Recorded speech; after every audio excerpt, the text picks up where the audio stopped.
wabarakatuh. Rekan-rekan mahasiswa sekalian, pada pertemuan kali ini kita akan membahas tentang apa sih itu farmakope Indonesia. Tentunya kita sebagai insan farmasis harus mengenal apa itu farmakope Indonesia. Di dalam farmakope Indonesia ada beberapa hal yang akan kita bahas. Ya, adapun bagian-bagian yang dibahas dalam farmakope Indonesia yaitu berupa monografi, rumus kimia, bobot molekul, pemerian, kelarutan, sampai penyimpanan senyawa kimia. Untuk lebih jelasnya, marilah kita saksikan video ini lebih lanjut terkait pembahasan materi tersebut.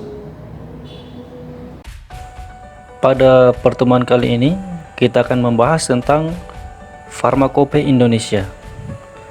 Ya, sebelumnya pasti akan muncul pertanyaan, apa sih farmakope Indonesia itu?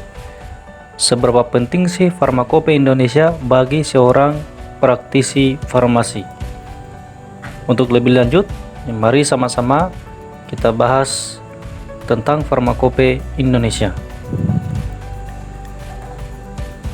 Farmakope Indonesia merupakan buku resmi yang ditetapkan secara hukum, kemudian merupakan standarisasi obat-obatan serta menjadi acuan persyaratan identitas, sifat kimia dan fisika, kadar, kemurnian, cara pemeriksaan ataupun analisis dari bahan-bahan obat. Kemudian juga di dalam farmakope Indonesia terdapat sediaan farmasi dan masih banyak lainnya. Nah, ini ada beberapa buku resmi dari kefarmasian atau farmakope, diterbitkan dari beberapa edisi ya hingga saat ini. Untuk edisi pertama, farmakope Indonesia ini dikeluarkan atau diterbitkan pada tahun 1962. Kemudian terjadi perubahan ataupun penambahan daripada ilmu yang ada di dalam farmakope Indonesia. Diterbitkanlah farmakope Indonesia jilid yang kedua, tepatnya pada tahun 1965. Kemudian dilakukan revisi kembali untuk farmakope Indonesia ini ya pada tahun 1972 ya. Kemudian karena berkembang ilmu pengetahuan ya, maka lagi-lagi farmakope dilakukan perbaharuan yang menjadi farmakope Indonesia jilid yang ketiga, tepatnya itu diterbitkan pada tanggal 12 November tahun 1979. Selanjutnya farmakope Indonesia kembali diterbitkan dari beberapa perbaikan dan penambahan isi dari farmakope itu ya, sehingga diterbitkanlah pada tahun 1995 sebagai farmakope Indonesia jilid yang keempat. Dan untuk jilid yang terakhir, yaitu farmakope Indonesia jilid 5, itu diterbitkan pada tahun 2014. Nah, sekarang apa sih isi dari farmakope itu? Ya, yang pertama, isi dari farmakope membahas tentang tata nama, di mana di dalam farmakope itu terdapat judul monografi yang memuat nama Latin dan nama Indonesia serta nama lazim. Ya, sebagai contoh di sini yang pertama ada alumini kali sulfas sebagai nama Latin, dan nama Indonesianya adalah aluminium kalium sulfat, serta nama lazim dikenal sebagai tawas. Contoh yang kedua adalah acidum ascorbicum. Sebagai nama Latinnya, nama Indonesianya adalah asam ascorbat, dan nama lazimnya adalah vitamin C. Kemudian contoh yang ketiga adalah acidum acetylosalicicum. Sebagai nama Latin, nama Indonesianya adalah asam asetil salisilat, dan nama lazimnya adalah acetosal. Nah, selain dari tata nama, juga terdapat ketentuan umum yang ada di dalam farmakope Indonesia. Yang pertama adalah berbicara tentang kelarutan. Nah, di dalam kelarutan ini terbagi beberapa bagian atau istilah atau disebut sebagai kategori. Yang pertama adalah kategori sangat mudah larut, ya, di mana dijelaskan bahwa jika dikatakan sangat mudah larut, ya maka dia jumlah bagian pelarut yang diperlukan untuk melarutkan satu bagian zat itu kurang dari 1. Ya.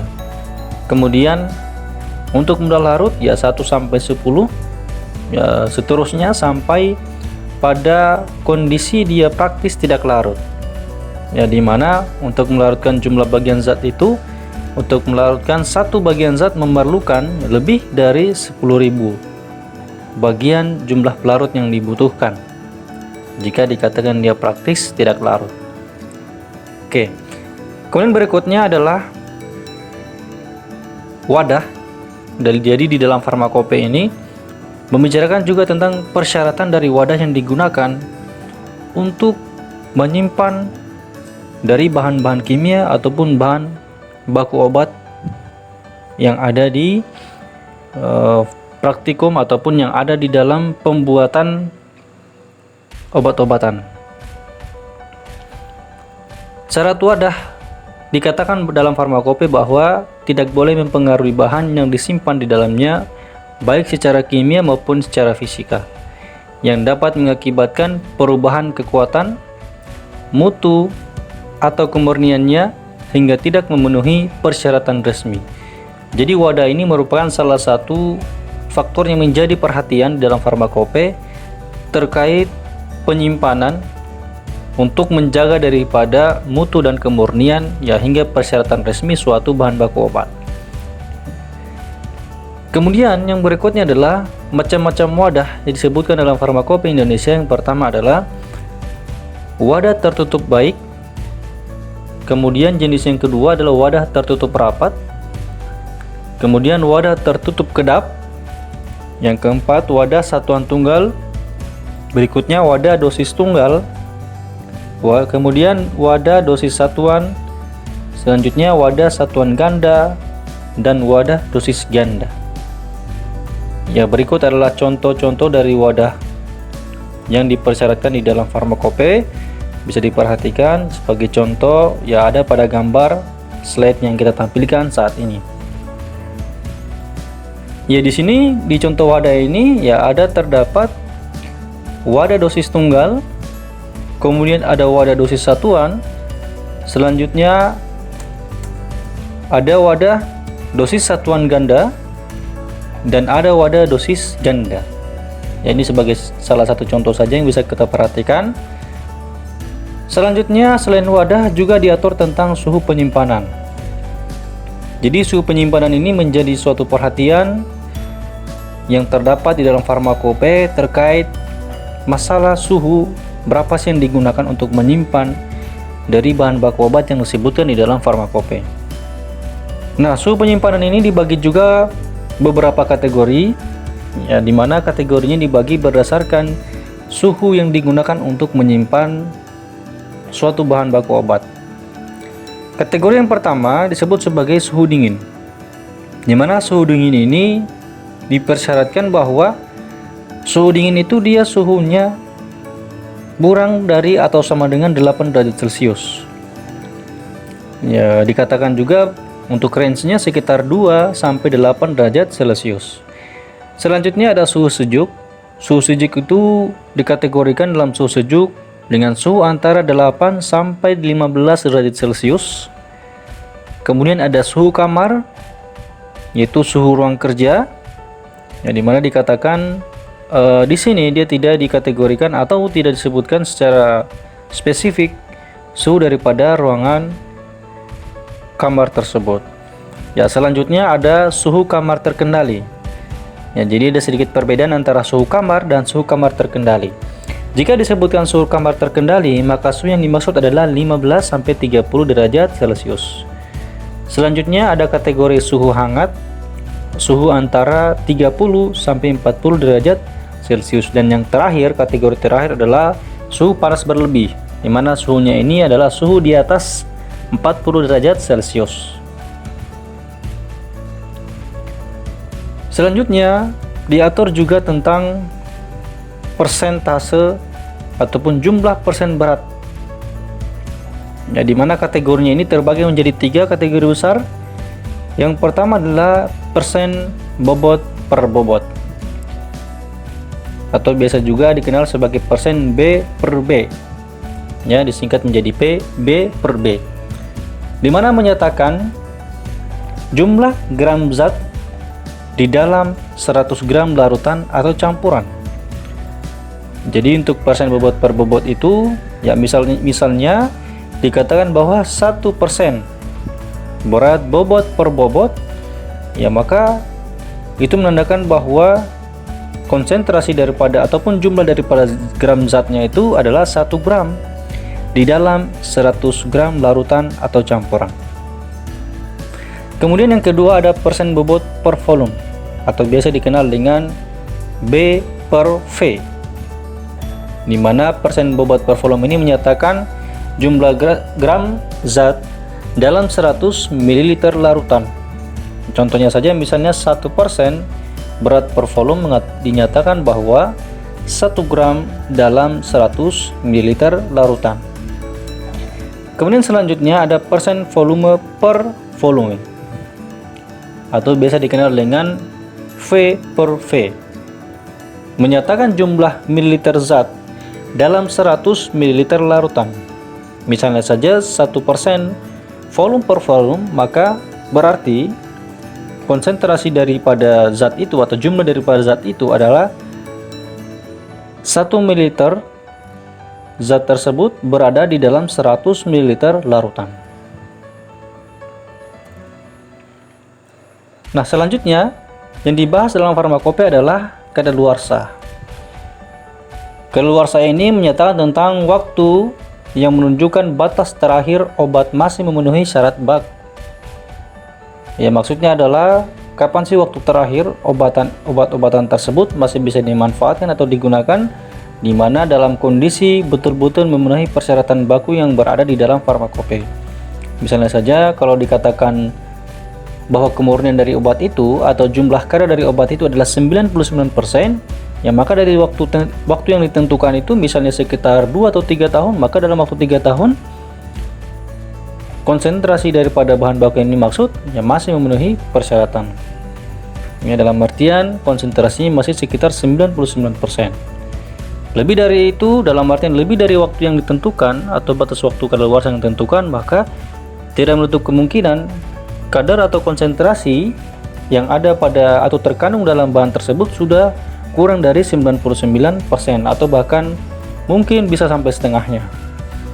Kemudian juga kadaluarsa itu dinyatakan dalam bulan dan tahun. Jadi ada jangka waktu yang ditetapkan sebagai tanggal kadaluarsa suatu sediaan. Selanjutnya harus tercantum dalam etiket. Ya, jadi tanggal kadaluarsa atau waktu kadaluarsa ini betul-betul memang harus ada di dalam suatu etiket sediaan obat. Dalam artian menandakan sebagai waktu yang membatasi kita kapan sih bisa digunakan obat-obatan tersebut.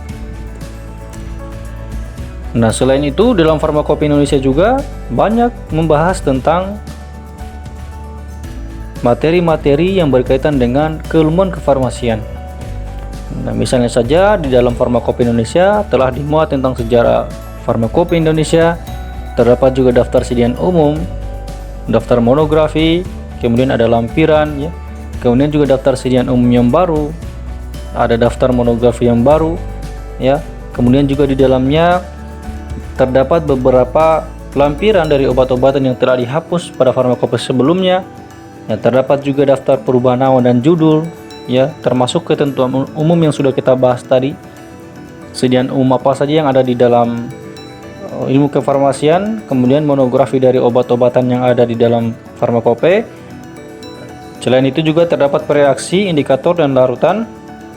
Kemudian terdapat daftar tabel, ya, tabel alkoholometrik. Kemudian ada bobot molekul, kesetaraan termometrik, sampai larutan isotonik. Ya, selain juga ada indeks yang dimasukkan di dalam farmakope untuk memudahkan kita dalam mencari suatu bahan baku atau suatu materi yang ingin kita pelajari. Ya, oke. Untuk selanjutnya, untuk mengetahui lebih lanjut, ya silakan para mahasiswa sekalian membuka ataupun membaca farmakope yang sudah dimiliki masing-masing. Ya, karena pentingnya Farmakope Indonesia ini menjadi suatu acuan, ya, atau buku wajib yang memang betul-betul kita harus kuasai. Karena untuk aturan-aturan dari segi misalnya analisis, penyimpanan, ya, dari segi pengujian, semua sudah terdapat dalam Farmakope Indonesia yang betul-betul memang kita harus ikuti sebagai acuan kita untuk melakukan praktek kefarmasian.